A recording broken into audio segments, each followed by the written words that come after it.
Chicken তো আমাদের বাড়িতে প্রায়ই হয়, কিন্তু আজ চিকেনটাকে না একটু অন্যভাবে রান্না করলাম। প্রথমে চিকেনটাকে ভালো করে ধুয়ে নিয়ে তারপর সমস্ত মশলা, টক দই আর বেরেস্তা বেরেস্তা ভাজার যে তেলটা ছিল সেটা দিয়ে ভালো করে ম্যারিনেট করে রেখে দিলাম ওদিকে ফ্রিজে।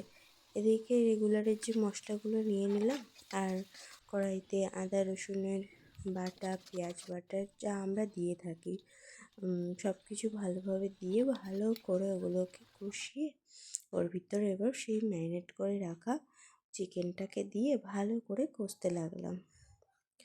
কষাটা প্রায় একটু হয়ে আসছে, তখন আমি এর ভিতরে দিয়ে দেব রসুন। এই রসুন খাওয়াটা আমি শিখেছি আমার বরের কাছ থেকে। এটা খেতে কিন্তু সত্যি দারুণ লাগে। কষার সময় এভাবে আস্ত রসুন দিয়ে দেবে, পরে এটাকে খেয়ে দেখবে খুব সুন্দর একটা ব্যাপার খেতে লাগে।